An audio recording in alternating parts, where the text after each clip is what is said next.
아모스 그는 누구인가? 이 이야기를 한번 해보겠습니다. 아니 아모스는 예언자죠. 아모스가 왜 누군지에 대해서 왜 이야기를 합니까? 아모스가요. 이 호칭에 관련해서 중요한 얘기를 해요. 네, 그 이야기를 여러분과 오늘 하고 싶어서 그렇습니다. 자, 일단 아모스에 관련된 호칭을 우리가 이해하기 위해선 아마샤와의 이 대화를 먼저 이해할 필요가 있습니다. 아모스와 첨예하게 대립했던 제사장, 베델의 제사장이었는데 그의 이름은 아마샤입니다. 아마샤는요, 아마도 당시에 여러 예언자들을 관리하는 그런 관리자의 예언자, 관리하는 예언자, 그런 직책이었던 것 같아요. 그래서 아마도 아모스에게 명령을 할 수 있었던 것 같습니다. 물론 아모스는 그에게 속한 예언자라는 생각을 안 했지만요. 자, 본문 하나 보면요. 때 베델의 제사장 아마샤가 이스라엘 왕 여로보암에게 보내어 이르되 이스라엘 족속 중에 아모스가 왕을 모반하나니 그 모든 말을 이 땅이 견딜 수 없나이다. 이렇게 합니다. 아마 고대 근동에 썼던 다른 문헌들을 좀 예로 보자면 왕실 관리들은요, 예언 활동을 감시했고, 그리고 그들의 예언 활동 중에서 좀 특이점이 있다면 왕에게 보고하는 그런 역할을 했던 것 같습니다.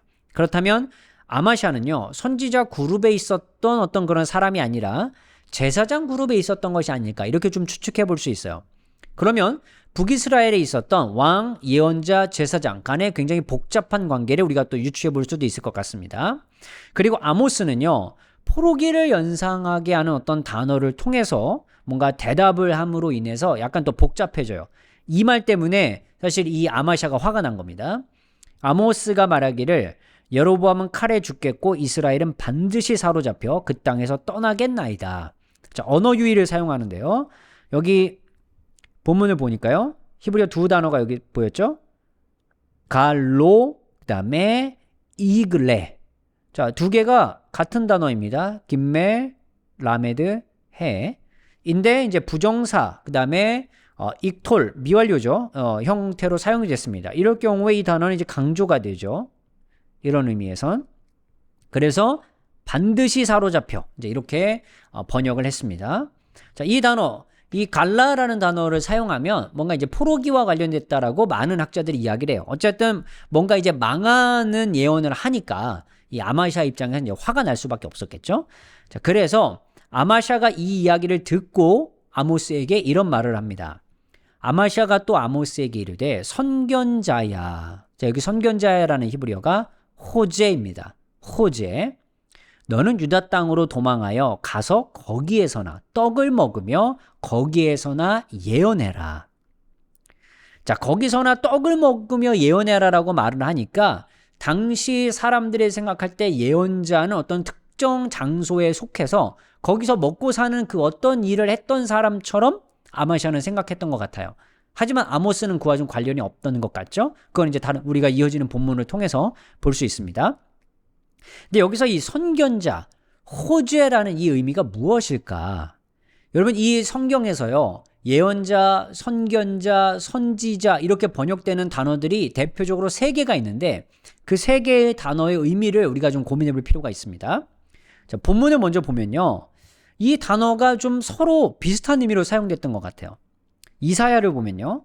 대저 여호와께서 깊이 잠들게 하는 영을 너희에게 부어주사 너희의 눈을 감기셨음이니 그가 선지자들 하네비임인데 여긴 나비가 사용이 됐죠. 나비. 자, 여기 관사 빼고 여기 복수형 빼면 눈, 그 다음에 베트, 요드, 그 다음에 알렙. 이렇게 나비. 자, 나비 이제 선지자들 복수형, 나비의 복수형 선지자들 사용이 됐죠. 너희의 지도자인 선견자들 하호찜. 이게 앞에 나왔던 이제 호제입니다. 자, 그 여기 지금 이렇게 두 단어가 같은 본문에 있으니까 뭔가 동일한 사람들 아닌가? 이렇게 생각해 보게 되고요. 그 다음에 열왕기하 17장 13절 보면 여호와께서 각 선지자 네비오, 여기 이제 나비 이 단어가 여기 쓰였죠. 이 단어가 여기에. 자, 그 다음에 각 선견자, 여기 히브리어가 조금 달라졌네요. 여기 이렇게 들어가야 되죠. 콜, 호제, 각 선견자, 여기 또 호제가 있습니다. 통하여 이스라엘과 유다에게 지정하여 이르시기를 너희는 돌이켜 너희 악한 길에서 떠나 나의 명령과 윤례를 지키되 내가 너희 조상들에게 명령하고 또 내 종 선지자들, 여기 또 한 네비임, 나비가 쓰였네요. 그래서 이 호지에는 혹시 나비와 관련이 있는 것이 아닐까? 이렇게 생각을 해보게 되는데, 그런데 또 이 사무엘상에선 다른 단어가 등장해요. 옛적 이스라엘 사람이 하나님께 가서 물으려 하며 말하기를 선견자 하로에예요. 또 여기는 로에 가자 하였으니 지금은 선지자라 하는 나비, 옛적에는 선견자라 일컬었더라. 자, 예전에는 로에라고 불렀고 지금은 나비라고 부르고, 나비가 또 호재와 연결이 있는 것 같고, 자, 이렇게 좀 생각하니까 이게 뭔가 좀 복잡해요. 일단 호재는요, 호재, 뭔가 이 보는 사람, 환상을 보는 사람이라고 많은 학자들이 이야기를 했었어요. 그리고 나비, 이 나비는요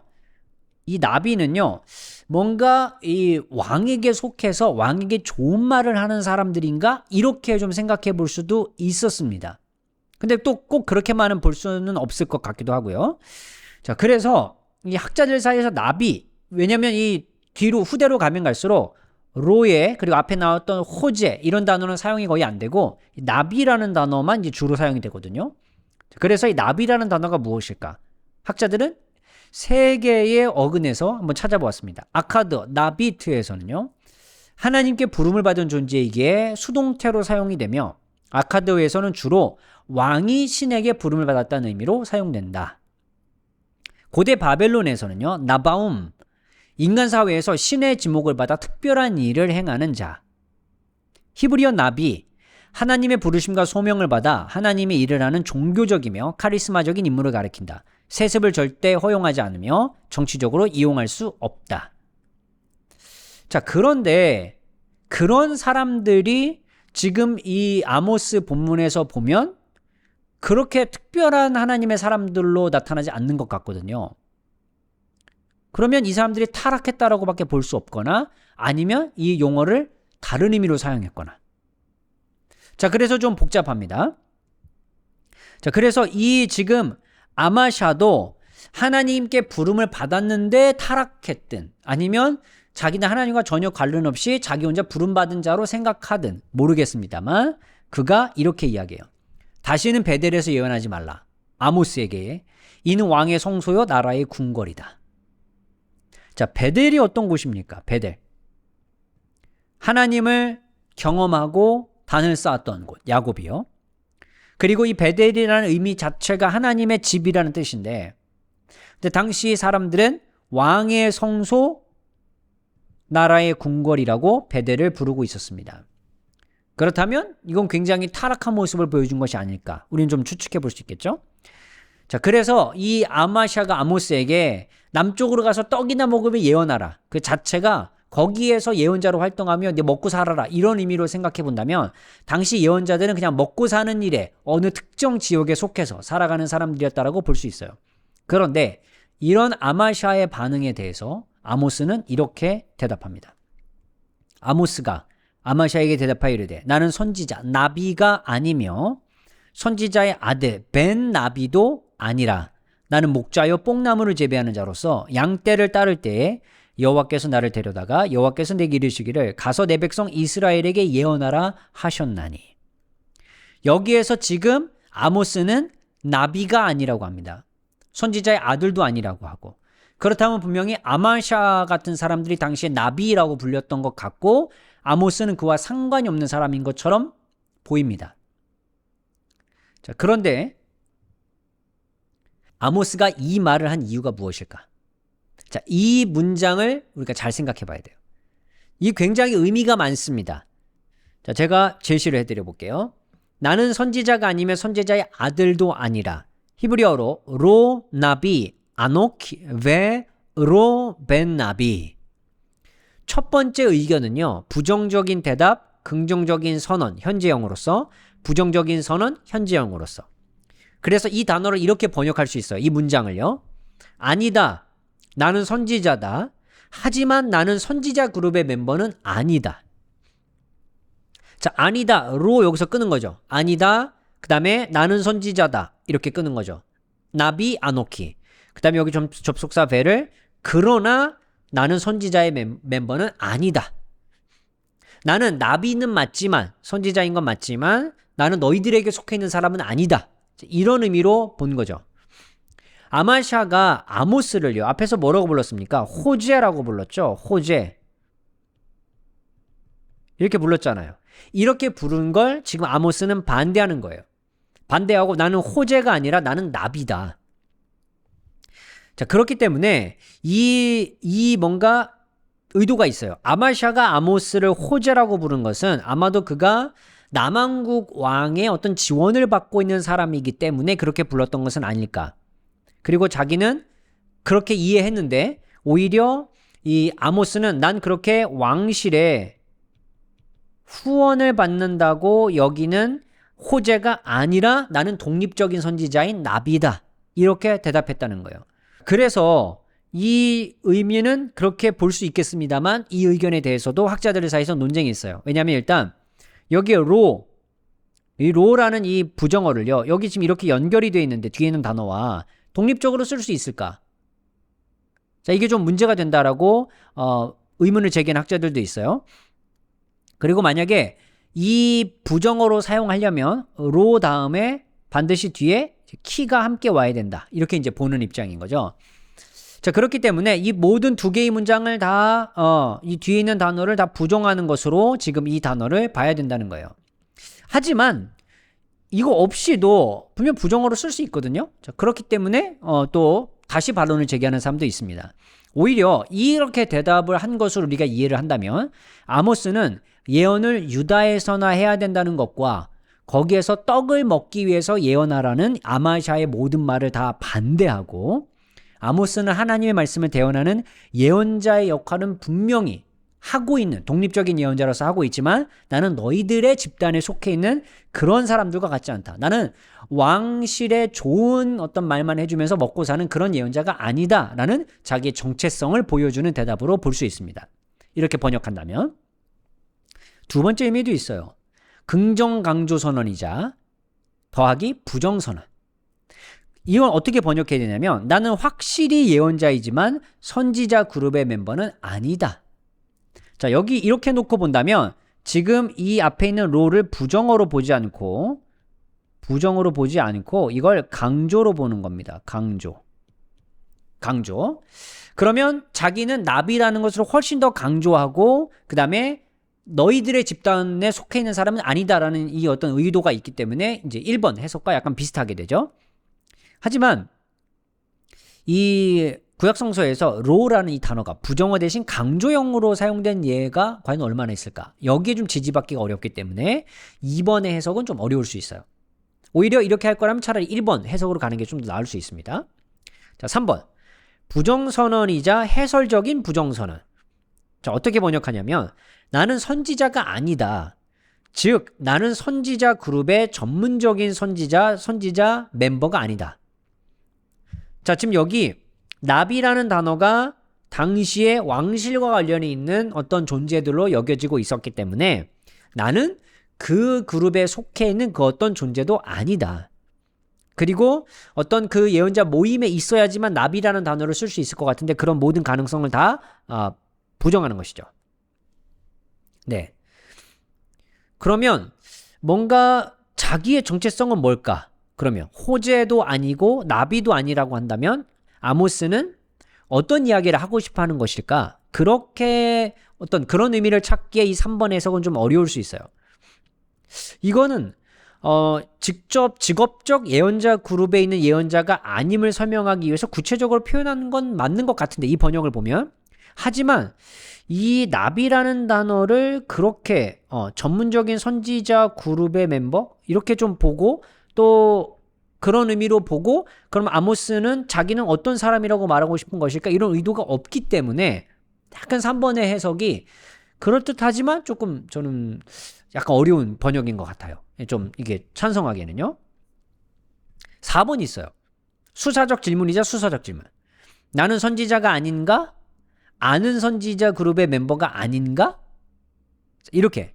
자, 부정사 로는요. 이 또 로가 문제이죠.